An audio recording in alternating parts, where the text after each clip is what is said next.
O dia amanheceu pesado em Três Graças.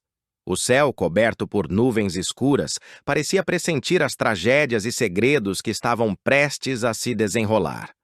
Kellen foi a primeira a sentir o peso da notícia que trazia. Com os olhos marejados e o coração acelerado, procurou Viviane na fundação, onde a jovem trabalhava incansavelmente. Assim que a encontrou, mal conseguiu falar. Vivi, começou com a voz embargada. Eu preciso te contar uma coisa. Viviane parou o que fazia, sentindo o ar pesar ao redor. O que foi, Kellen? Aconteceu alguma coisa com o Júnior? A amiga respirou fundo antes de revelar. O pai dele morreu. O silêncio se instalou entre as duas, como se o tempo tivesse parado. Viviane levou a mão à boca, tentando assimilar a notícia. Sabia que Júnior e o pai não tinham a melhor das relações, mas a dor de perder um parente era inevitável. Meu Deus, ele deve estar arrasado. Kellen assentiu. Ele ainda nem conseguiu falar direito. Tá em choque. Enquanto isso, em outra parte da cidade, Joaquim e Misael se reuniam discretamente na oficina. O cheiro de graxa misturava-se com o da desconfiança que pairava no ar. Misael, inquieto, não conseguia tirar da cabeça as irregularidades que vinha percebendo nos remédios da farmácia social. Joaquim, eu juro para você, tem alguma coisa errada nesses lotes, dizia enquanto mexia em uma caixa de medicamentos. O cheiro, a cor, tudo parece diferente. Joaquim olhou firme para o amigo e respondeu. Então você não pode ficar calado. Se tem certeza, precisa avisar mais gente. Fala com a imprensa, com o pessoal da fundação, mas não guarda isso só para você. E se for coisa da cabeça? Hesitou Misael. Não é, garantiu Joaquim. Eu te conheço, Misael. E se tem uma coisa que você não erra, é quando o cheiro de sujeira tá no ar. Na sede da fundação, o clima também era tenso. Arminda, sempre fria e autoritária, pressionava Raul a assinar uma pilha de documentos. O homem, visivelmente desconfortável, tentava ganhar tempo. Arminda, eu ainda não revisei tudo, murmurou. Não há o que revisar, Raul, cortou ela seca. São apenas trâmites burocráticos. Se quer manter sua posição, é melhor assinar. Raul engoliu em seco, observando o olhar impaciente da mulher. No fundo, sabia que aquelas folhas escondiam algo muito mais sombrio do que simples formalidades. Enquanto isso, em uma rua modesta de Três Graças, Gerluce tomava coragem para abrir o jogo com Viviane. O encontro foi marcado às pressas, num café pequeno, onde o barulho das xícaras tentava disfarçar o clima de tensão. Eu não podia mais ficar calada, começou Gerluce, olhando ao redor, temendo ser ouvida. Vivi, tem coisa muito errada acontecendo. Do que você está falando? Perguntou a moça, aflita. Do Ferete e da Arminda, respondeu, sussurrando. Eles são cúmplices. Eu ouvi os dois conversando, combinando de dar remédio falso da farmácia social para Josefa. Viviane arregalou os olhos, sem acreditar. Você tem certeza disso? Tenho. Eu estava no corredor da fundação quando ouvi tudo. Eles acham que ninguém vai descobrir, mas estão brincando com a saúde das pessoas. Viviane respirou fundo, tentando conter o nervosismo. Então a gente precisa agir. Mas sem provas, ninguém vai acreditar. E o que você quer que eu faça? Consegue provas, Gerluce, disse com firmeza. Qualquer coisa, gravações, papéis, o que for. Mas não se expõe demais. Gerluce assentiu, mesmo sabendo o risco que estava prestes a correr. Naquela mesma tarde, uma notícia triste abalou ainda mais Três Graças. Bagdá recebeu a confirmação da morte de Albano. A notícia a atingiu em cheio. O velho companheiro de infância partira, e com ele uma parte da história do bairro. No velório, o clima era de tristeza e surpresa. Júnior, abatido, mal conseguia se manter de pé. E foi ali, entre coroas de flores e olhares desconsolados, que ele viu Maggie surgir na porta da capela. Maggie, murmurou, confuso. Ela se aproximou com um ar contido, tentando mostrar respeito. Eu precisava vir. Seu pai foi uma pessoa importante para mim. Antes que pudesse continuar, Bagdá interveio com um olhar duro. Não tem mais nada que possa fazer aqui, Meg. Deixa o menino em paz. Eu só queria prestar minhas condolências, tentou justificar. Então presta de longe, rebateu Bagdá, e trata de ir embora. Meg abaixou a cabeça, humilhada, e deixou o local sem dizer mais nada. Bagdá então olhou para Júnior e colocou a mão em seu ombro. Fica tranquilo, meu filho. Eu mesma vou cuidar de tudo. O enterro, as despesas, tudo por minha conta. Seu pai merece um adeus digno. Enquanto o cortejo seguia, um outro tipo de movimentação acontecia nas sombras. Macedo, em seu escritório, falava ao telefone com voz baixa e fria. Ramalho, quero que você descubra tudo o que puder sobre essa tal de Gerluce. Com quem ela fala, onde trabalha, o que anda fazendo. E não me venha com desculpas. Eu quero resultado. Do outro lado da linha, Ramalho respondeu com ironia. Pode deixar, chefe. Eu tenho meus métodos. Poucas horas depois, ele já estava nas ruas, seguindo os passos de Gerluce. A mulher, sem desconfiar de nada, entrou em um ônibus rumo à periferia. O investigador manteve distância, misturado à multidão. No trajeto, ela olhava pela janela, alheia ao perigo que a rondava. Pensava em tudo que havia descoberto, em como aquelas informações poderiam destruir a imagem de Arminda e Ferretti. Mas também sabia que estava sozinha nessa luta. Ao descer do ônibus, foi surpreendida por uma voz áspera atrás de si. Então é você a tal Gerluce? Era Kátia, a mulher de Gilmar. O encontro foi tenso desde o primeiro olhar. O que você quer, Kátia? Perguntou cansada. Quero que você pare de se meter com o meu marido, gritou a mulher, chamando a atenção dos transeuntes. Gerluce manteve a postura. O seu marido? Pode ficar tranquila, Kátia. Isso acabou faz tempo. Mentira, rebateu Kátia nervosa. Ele vive falando de você. Pois então escuta bem, respondeu Gerluce, firme. Eu não quero saber de Gilmar. Esse homem me fez sofrer demais. Se ele ainda fala de mim, o problema é dele, não meu. Kátia ficou sem reação.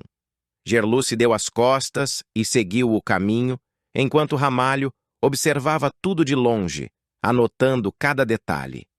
A noite caía sobre Três Graças, trazendo com ela o prenúncio de uma tempestade, não só no céu, mas também na vida de cada um daqueles personagens. Viviane, sozinha em seu quarto, refletia sobre as revelações do dia.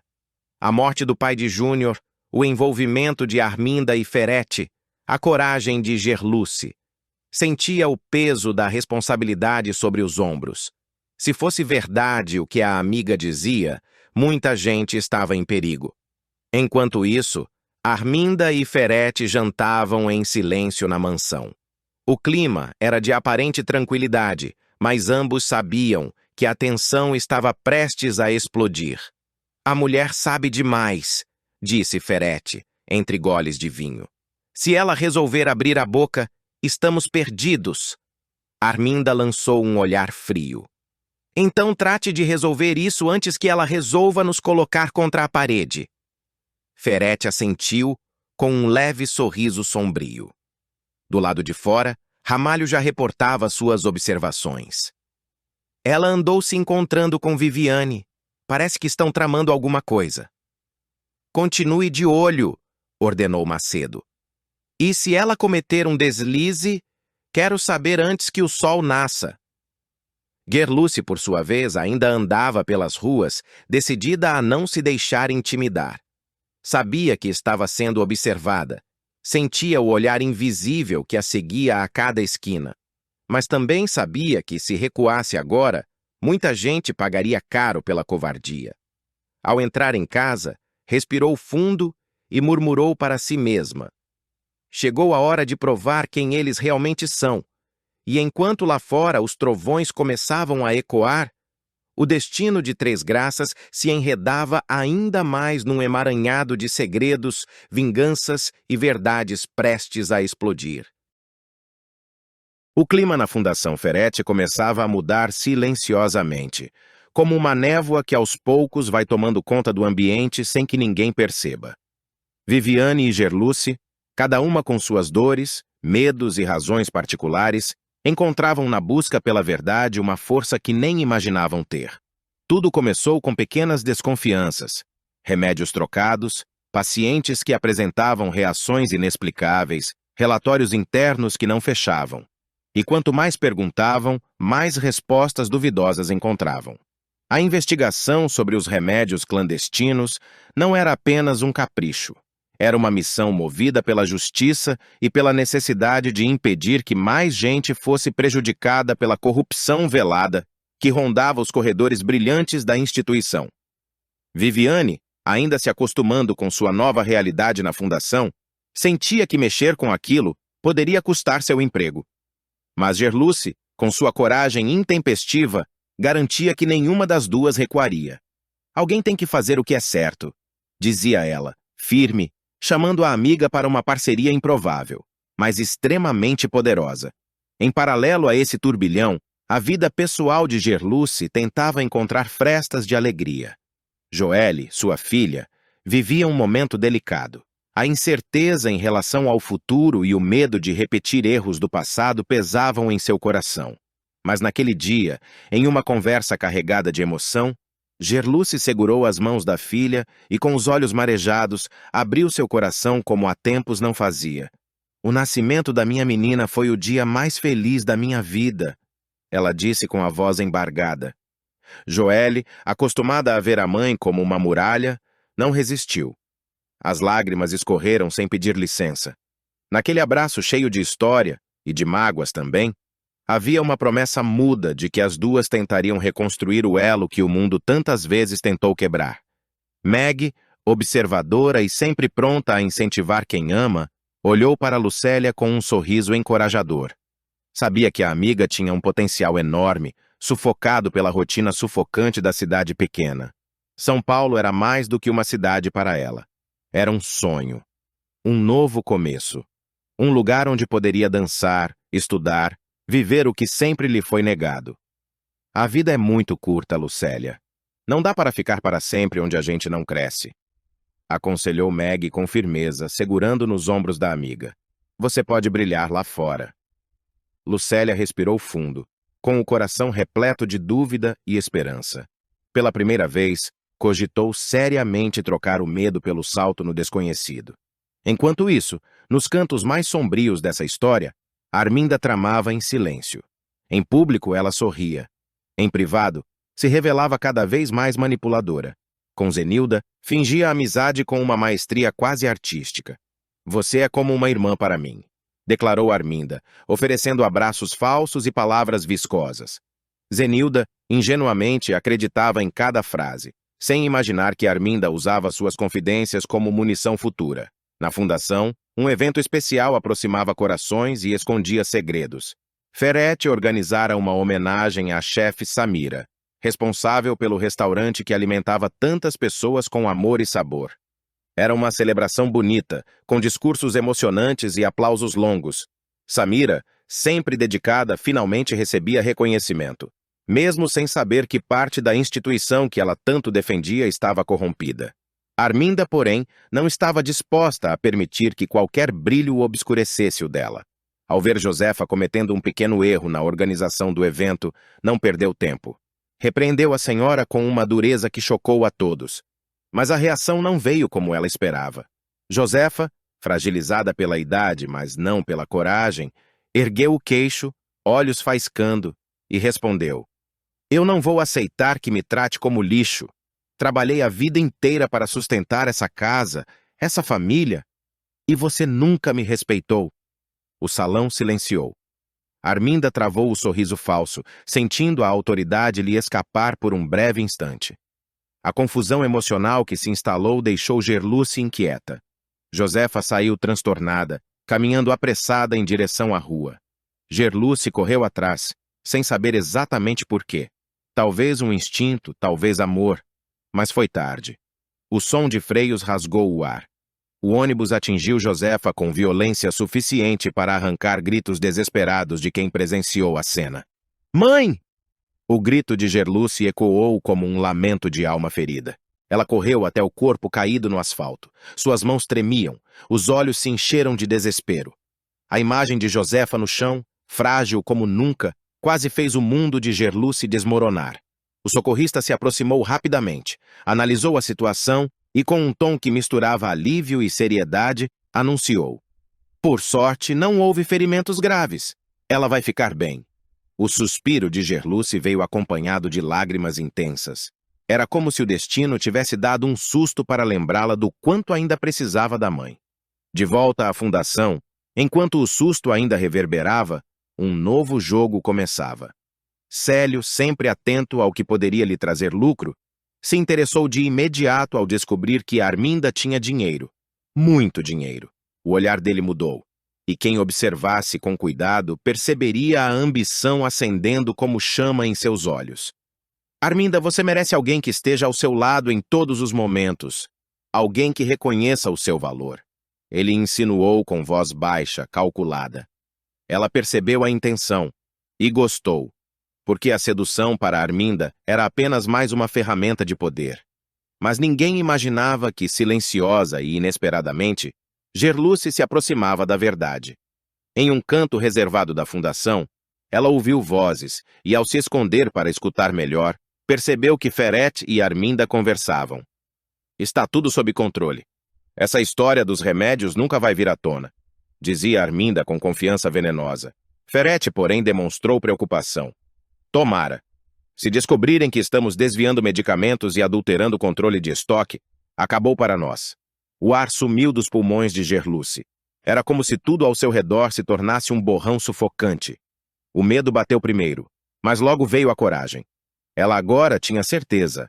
A fundação, onde tantas pessoas depositavam confiança, estava envolvida em falcatruas perigosas. E Arminda não era apenas manipuladora e cruel. Era criminosa. Gerluce precisava agir. Precisava reunir provas. Precisava proteger quem pudesse ser vítima daquele esquema. E, acima de tudo, precisava ser mais esperta que os inimigos que se revelavam maiores do que imaginava. A vida de todos estava prestes a mudar. Joelle, com seu coração renovado pelo amor da mãe. Viviane, cada vez mais forte ao lado da amiga. Lucélia, com a chance de perseguir seu sonho. Samira, reconhecida por seu talento, sem imaginar o caos escondido por trás das vitrines. Zenilda, prestes a descobrir a verdadeira face de quem chama de amiga. Célio, tramando seus objetivos. Josefa, sobrevivente de um susto que talvez fosse um aviso do destino. E no centro disso tudo, Gerluce, a mulher que, por amor à justiça e à sua própria história, decidiu enfrentar o silêncio. O que ela não sabia era que aquele passo poderia torná-la o alvo principal dos vilões, e que a guerra estava apenas começando. Viviane jamais imaginou que ficaria presa em um elevador justamente no dia em que precisava apresentar resultados importantes de seu trabalho à equipe da Fundação Ferete. O que ela também não esperava era ter companhia naquele perrengue inesperado. Leonardo Ferete, filho do poderosíssimo dono da instituição. O começo foi meio torto. Ele fez piada da situação, ela estava nervosa demais para rir. Só que quando as luzes piscaram e o elevador balançou, o medo juntou os dois num espaço apertado, diminuindo qualquer distância entre desconhecidos. No escuro, Leonardo contou histórias sobre viagens e sonhos frustrados. Viviane, rindo e tentando controlar o próprio pânico, respondeu com suas experiências de vida, sempre escolhendo as palavras com cuidado. Quando finalmente foram resgatados, algo tinha mudado. Os dois seguiram seus caminhos, mas continuaram pensando um no outro. Viviane acreditou que o acaso tinha feito sua parte. Só que havia mais por trás da aproximação de Leonardo do que simples interesse. Ferete vinha enfrentando uma crise de reputação. A imprensa, a comunidade e até o Ministério da Saúde começavam a questionar um possível esquema de medicamentos falsificados envolvendo a fundação. A pressão era enorme. Ciente do talento e da boa reputação de Viviane na comunidade, Ferretti viu nela uma ameaça. Precisava saber se ela desconfiava de algo. Sem revelar totalmente seus planos, o vilão ordenou que Leonardo se aproximasse dela, pescando qualquer informação útil. O rapaz aceitou sem questionar muito.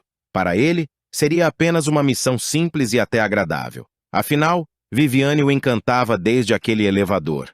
Leonardo começou a aparecer na comunidade com frequência.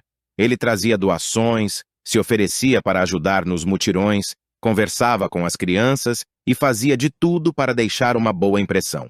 Viviane foi se encantando aos poucos com a generosidade que enxergava nele. Cada encontro dos dois parecia acender novas possibilidades na vida dela. Ela se surpreendia com o jeito espontâneo do rapaz, com o respeito que demonstrava ao falar com os moradores do morro e com o interesse genuíno em conhecê-la melhor. Só que dentro de Viviane existia um medo antigo e profundo, escondido atrás de cada sorriso que ela dava. Antes de qualquer coisa, antes de ser farmacêutica, amiga, vizinha, mulher feliz, ela era uma mulher trans que lutou muito para existir com o próprio nome. E já tinha enfrentado na pele o que acontece quando alguém descobre sua história sem estar preparado para isso. O preconceito sempre aparecia como faca afiada, capaz de cortar qualquer esperança de futuro. Foi por isso que, quando Leonardo finalmente tomou coragem e a pediu em namoro, Viviane sentiu o coração acelerar. A alegria veio acompanhada por uma pontada de pânico. Ela não queria viver um amor construído em cima de segredos. Decidiu que antes de aceitar o pedido, precisaria ser totalmente honesta. Ela o convidou para conversar em sua casa, de noite, quando o movimento no morro já estava mais calmo. Leonardo chegou empolgado, certo de que ouviria um sim radiante. Só que Viviane mal conseguia manter as mãos firmes. Não silêncio, ela foi direta. Contou que não nasceu com o corpo que tem, que precisou se reinventar para se reconhecer no espelho, que se fez mulher todos os dias de sua vida, com coragem e lágrimas misturadas. Eu não nasci mulher, Leonardo. Eu me fiz mulher. Essa é a diferença. E é por isso que eu tô te contando agora.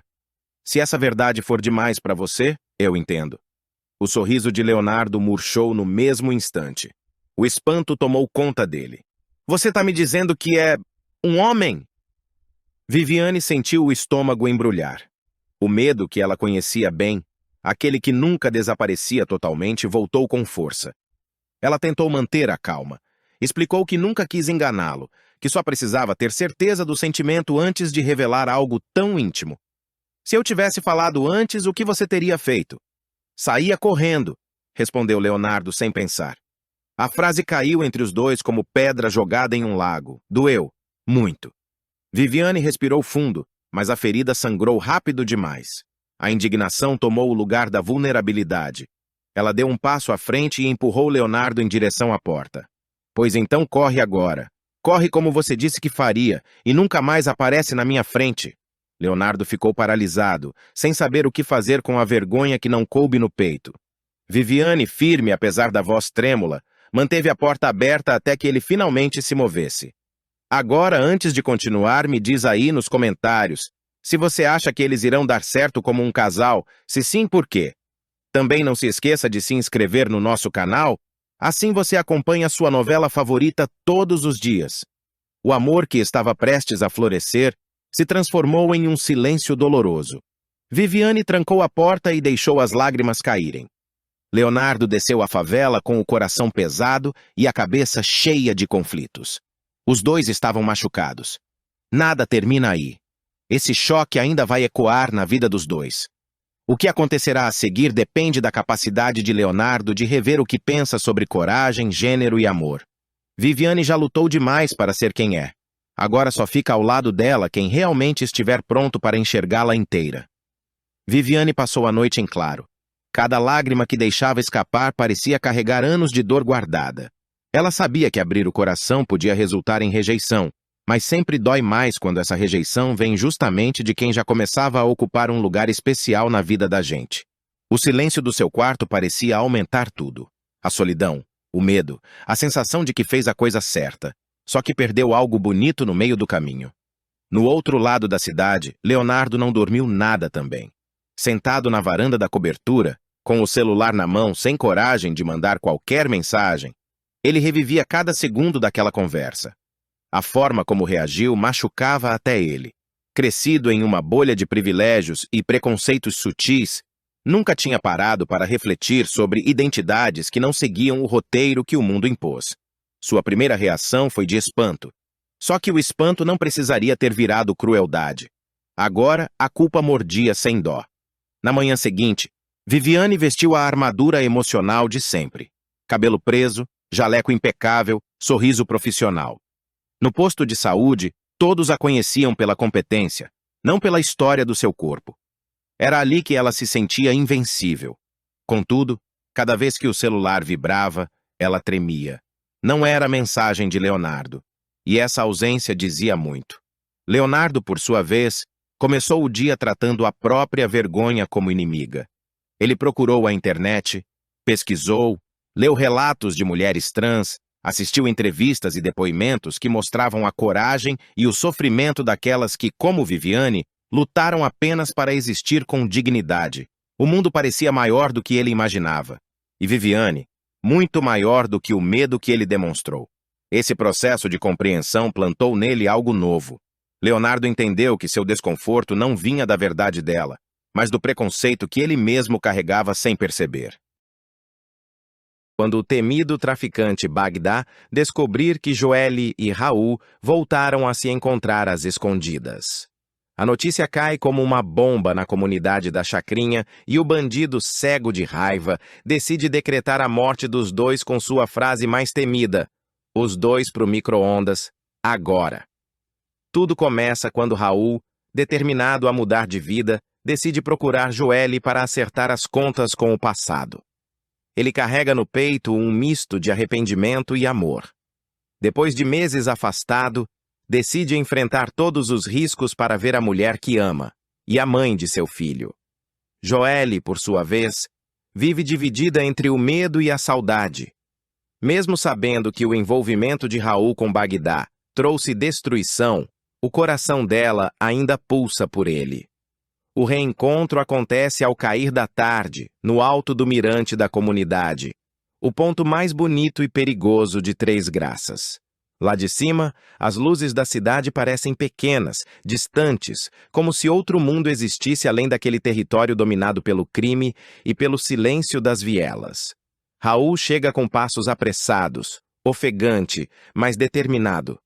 Joelle já o espera, tensa, olhando em volta como quem teme ser seguida. Você tá louco, Raul? Se o Bagdá descobre que você tá aqui, ele te mata sem pensar duas vezes, diz ela aflita. Raul, com os olhos marejados, segura a mão dela. Eu não podia ir embora sem te ver, Joelle. Eu não quero morrer sem te pedir perdão. A gente ainda pode fugir daqui, recomeçar em outro lugar. Ela se afasta em lágrimas. Fugir para onde? Aqui ninguém escapa do Bagdá. Ele sempre dá um jeito de achar a gente. Então eu fico, mas fico por você. Mesmo que seja para morrer, o amor deles, porém, dura pouco. Um som de motor interrompe o momento. Faróis invadem a escuridão do mirante. O ruído de portas batendo ecoa pelo morro. Joelle se vira assustada. Raul fecha os punhos, o coração disparando. E então, uma voz conhecida, fria, debochada, carregada de veneno, corta o ar. Olha só, seu Romeu veio visitar a dona Julieta, e agora vai se dar mal. É Bagdá. O chefe do tráfico surge ladeado por 4 capangas armados. Ele caminha devagar, saboreando o medo do casal. Seu olhar é o de um predador prestes a atacar. Vocês acham que eu sou besta? Que não sabia desse teatrinho de vocês? A traíra da Joelle achando que pode brincar comigo, e o Raul, esse verme, achando que pode subir aqui de novo sem pedir licença. Joelle se desespera. Seu Bagdá, por favor. Eu chamei ele aqui, foi culpa minha. Ele só veio conversar comigo. Bagdá dá um passo à frente, ergue o dedo indicador e faz um sinal para que ela se cale. Aqui quem fala sou eu, boneca. E eu não pedi explicação. Tá achando que eu sou juiz? Pois eu sou pior. Aqui eu acuso, eu julgo e eu mesmo executo. Raul tenta intervir. Se quiser acertar as contas, acerta comigo. Deixa ela fora disso. O traficante ri, um riso seco e sinistro. Olha só, o herói da comunidade. Tá querendo pagar de homem agora? Vai ser herói no inferno. Bagdá se aproxima até ficar cara a cara com Raul. O cheiro de álcool e cigarro o envolve. Você me traiu, Raul. Me deixou na mão no meio da guerra. Me roubou, me virou as costas e ainda vem aqui se encontrar com a minha mulher. Você sabe o preço disso, né? Eu não te roubei, Bagdá. Eu só quis sair. Quis viver. Viver? O traficante ri. Ninguém vive sem minha permissão aqui. Joelle, chorando, se ajoelha. Pelo amor de Deus, Bagdá, não faz isso. Eu tô grávida. A confissão pega todos de surpresa. Até os capangas se entreolham, atônitos. Bagdá fica em silêncio por um instante, olhando fixamente para ela, como se tentasse processar o que ouviu. Então, com um sorriso torto, responde. Grávida, é? E acha que isso muda alguma coisa? Acha que eu tenho coração? Ele cospe no chão, puxa o cigarro e traga fundo. Depois, solta a sentença com uma calma arrepiante. Os dois pro micro-ondas. Agora! A ordem ecoa pelo morro como uma sentença de morte. Os capangas hesitam, mas um deles pega os pneus, outro abre o galão de gasolina. Joelle grita desesperada. Raul tentou protegê-la com o corpo. Faz isso comigo, mas deixa ela, eu imploro. Tarde demais, Romeu. Aqui o amor acaba em fogo. O clima é sufocante. O vento sopra forte, levantando poeira e lixo. O som do isqueiro acendendo parece o estopim do inferno. Mas antes que o pior aconteça, uma nova voz surge, firme e decidida. Ninguém vai queimar ninguém aqui, Bagdá! É Kellen, surgindo no alto da escadaria. Seu olhar é feroz, o corpo trêmulo de coragem. Ela desce os degraus aos poucos, encarando o bandido sem desviar o olhar. Você perdeu o juízo, é isso? Vai matar a Joelle? Vai matar o Raul? Quer que a polícia feche a comunidade? Quer botar fogo em tudo, inclusive em você? Bagdá fecha o semblante. Sai da minha frente, Kellen. Isso não te diz respeito. Diz sim, porque eu sei o quanto você depende do silêncio desse lugar. Se fizer o que tá pensando, vai cair. O morro inteiro vai se voltar contra você. E tudo por causa de uma mulher? Por orgulho? A tensão é insuportável. Ninguém respira. O barulho do vento parece um rugido. Bagdá encara Kellen por longos segundos, a mandíbula trincada. Então, ele joga o cigarro no chão e o apaga com a bota. Tá bem. Hoje não. Mas é por você, Kellen. Só por você. Ele se vira para os capangas. Solta os dois e limpa essa bagunça. Os homens obedecem imediatamente. Joelle e Raul, ainda abraçados, tremem sem acreditar no que acabou de acontecer. Kellen corre até eles. Saiam daqui agora! Ele pode mudar de ideia a qualquer momento. Raul, pega ela e desaparece antes que amanheça. Raul segura a mão de Joelle e a puxa. A gente vai embora, eu juro. Nunca mais volto aqui, Bagdá, ouvindo, dá uma risada seca. Se eu te vir aqui de novo, Raul, te boto no fogo com minhas próprias mãos. E você, Joelle, reza para essa criança nascer longe da minha vista. A caminhonete do bandido parte levantando poeira. O silêncio volta, pesado. Kellen se ajoelha, sem fôlego, o coração disparado. Raul e Joelle se olham, os olhos marejados e se abraçam. A gente sobreviveu, Joelle, sussurra ele. Ela apenas chora, sem conseguir responder. Enquanto eles descem o morro, o sol começa a nascer por trás dos barracos. O vermelho do amanhecer colore o céu. Um vermelho que parece presságio de sangue. Horas depois, Bagdá está em seu quartel-general, sentado na poltrona rasgada, fumando em silêncio. A cena do mirante volta à mente. Ele aperta o punho, furioso. Romeu e Julieta escaparam do fogo, mas ninguém engana o Bagdá duas vezes. Kellen entra na sala, ainda tensa. Você fez o certo. Ele sorri, sem humor. Certo? Eu nunca faço o certo, Kellen. Eu só adio o errado. Deixa eles em paz. Talvez eu deixe. Ou talvez eu espere o bebê nascer para decidir. A frase gela o ar. Kellen sente o medo percorrer a espinha, mas disfarça. Você não vai tocar neles, diz, tentando parecer firme. Bagdá se levanta, encara a mulher com um olhar que mistura ameaça e desejo. Não me provoca, Kellen. Hoje eu te ouvi. Amanhã, talvez não. Ela sai, trêmula. E Bagdá, sozinho, encara o horizonte pela janela.